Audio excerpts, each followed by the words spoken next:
yang kayaknya sudah selesai sholat tarawih ya, mendengarkan acara kita malam ini. Saya senang bisa bersama kita lagi malam ini dengan isu perkebun raya. Terima kasih Mbak Dilma. Gimana kabarnya Pak di malam hari ini?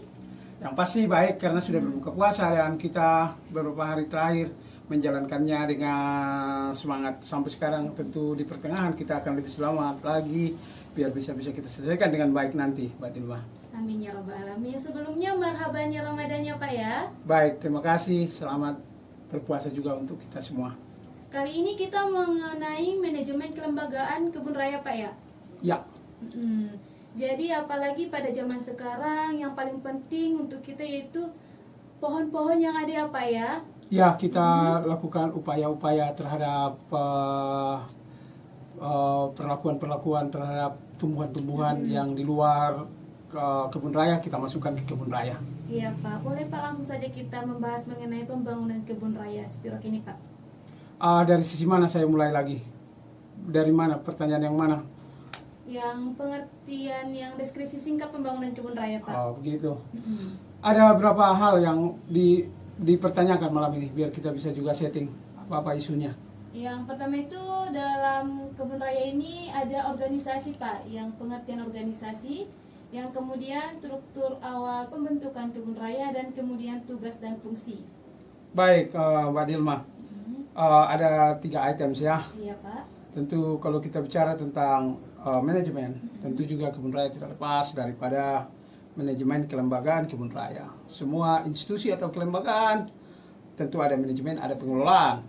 Sama halnya dengan kebun raya. Dilma, tidak hanya untuk internal aja kan? Jadi berbagai permasalahan di lingkungan global dan untuk mewujudkan pembangunan yang berkelanjutan tentunya dengan basis keanekaragaman hayati.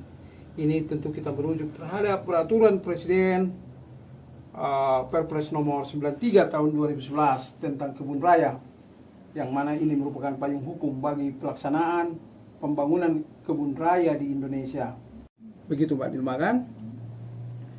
Tentu dengan dasar ini akan memberikan dokumen standar untuk kita, tentu juga kriteria atau persyaratan dalam tahapan pembangunan kebun raya, di mana tadi kita kemukakan ada tahap perencanaan, pelaksanaan hingga pengelolaan. Jadi items ini merupakan yang tak bisa terpisahkan tentunya.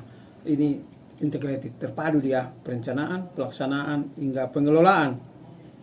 Terus tentunya pemirsa di rumah dan dimanapun berada, pembangunan kebun raya diawali dengan tahap perencanaan melalui studi kelayakan lokasi,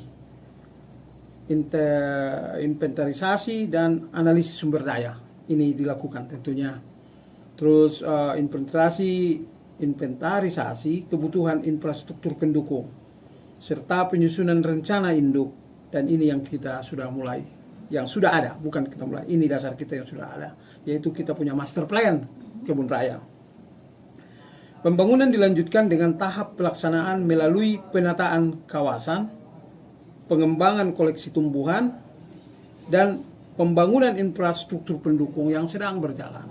Tentu ini penting buat kita di kawasan kebun raya, harus ada infrastruktur pendukung, di mana tentu infrastruktur pendukung ini merupakan bangunan-bangunan yang ada di dalamnya, layaknya sebuah perkebun rayaan. Ada gedung-gedung, di dalam itu ada kantor pengelola umpamanya, ada guest house, tentu ada infrastruktur pendukung lainnya, ada menara pandang, ada boulevard jalan, tentu juga ada kawasan-kawasan di dalam yang kita buat zonasi-zonasi atau park untuk menanam tumbuhan-tumbuhan yang kita ambil dari kawasan-kawasan di luar kawasan kebun raya. Begitu ya kan Nilma?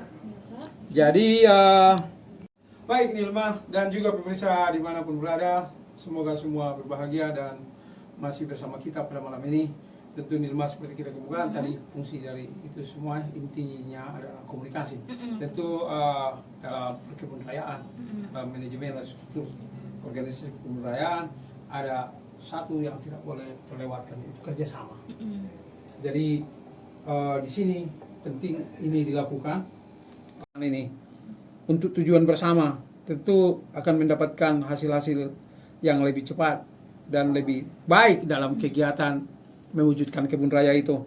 Tentu kerjasama di sini Mbak Dilma dan juga pemirsa di rumah di dalam kebun raya dimaksud adalah ada beberapa hal, unsur-unsur tertentu, antara lain tentu adanya tujuan yang sudah ditetapkan bersama atau tujuan sesuai dengan peraturan.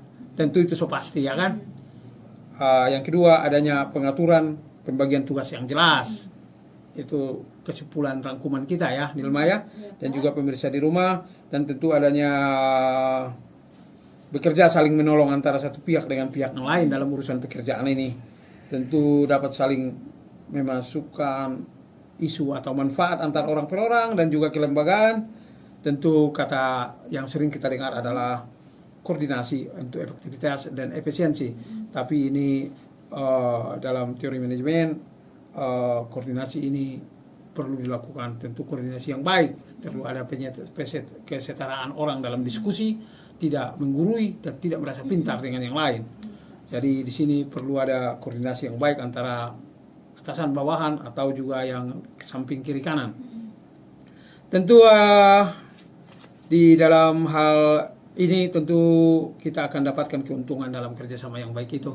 Keuntungan-keuntungan yang bisa kita dapatkan tentu memperingan tugas kita selaku kepala UPTD, yang tentu tugas-tugas ini tentu dipikul oleh beban oleh setiap orang dalam organisasi. Tentu memperingan lah itu, ya kan? Tentu menghemat tenaga, pikiran, dan dana yang biasanya sangat terbatas dalam setiap kegiatan. Dengan dana, tenaga, pikiran yang tersedia dapat menghasilkan lebih banyak kegiatan-kegiatan yang lebih bermanfaat untuk mewujudkan kebun raya dimaksud. Tentu lebih memberi kemungkinan kepada seluruh pihak untuk membangun kemampuan dalam rangka menuju terbangunnya keharmonisan dalam humanity, kemanusiaan di dalam organisasi itu.